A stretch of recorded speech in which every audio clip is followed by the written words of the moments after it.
સુરતના ઉધના વિસ્તારમાં શાળા બહાર વિદ્યાર્થીઓ વચ્ચે છૂટા હાથની મારામારી થતા 4 વિદ્યાર્થીઓ ઇજાગ્રસ્ત થયા હતા તો સમગ્ર ઘટનાના સીસીટીવી સામે આવ્યા છે। સુરતમાં શાળાઓમાં પણ કેટલાક અસામાજિક તત્વો દ્વારા મારામારી સહિતની ઘટનાઓને અંજામ અપાઈ રહ્યું છે, ત્યારે ઉધના વિસ્તારમાં વિદ્યાર્થીઓ વચ્ચે મારામારી થઈ હતી। ઉધનાની શાળામાં થયેલ ઝઘડા બાદ શાળા બહાર વિદ્યાર્થીઓ વચ્ચે થયેલ મારામારીમાં 4 વિદ્યાર્થીઓને ઈજા પહોંચી હતી તો શાળા બહાર થયેલ મારામારીમાં વિદ્યાર્થીઓ અને અન્ય લોકો દ્વારા વિદ્યાર્થીઓને જ માર મરાયો હતો, જે ઘટના સીસીટીવીમાં કેદ થઈ હતી। હાલ તો આ સીસીટીવીના આધારે પોલીસે વધુ તપાસ હાથ ધરી છે। અહીંયા જો સવારમાં છોકરાઓની સવાર પાલી હોય છે અને એ લોકોનો પીટીનો પીરિયડ હતો।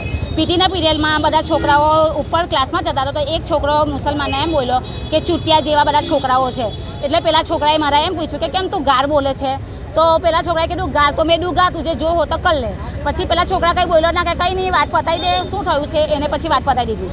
પછી સ્કૂલ છૂટી પહેલાં એ છોકરાઓની છૂટી તો એને શું કર્યું, બધા છોકરાઓને બોલાવીને ભેગા કરી દીધા, આજુબાજુવાળા અને સ્કૂલના એ બધી મળીને 20 છોકરાઓ હતા।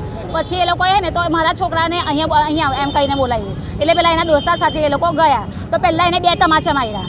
2 તમાચા માર્યા એટલે કંઈ ઊભો તો રહેવાનો જ નથી, એટલે એને પેલા સજ્જન કેમ મને માર્યો, એટલે પેલા બધા છોકરા થઈને એને બહુ જ માર્યો, એને બચાવવા એનો ભાઈ ગયો તો એના ભાઈને બી બહુ જ માર્યો। પછી એના દોસ્તારોને બી બહુ જ માર્યા, બાઇક બી ફેંકી દીધી, પેલાનો ટેમ્પામાં અંદર ઘૂરાઈને માર્યો છે, લાતે માર્યો છે।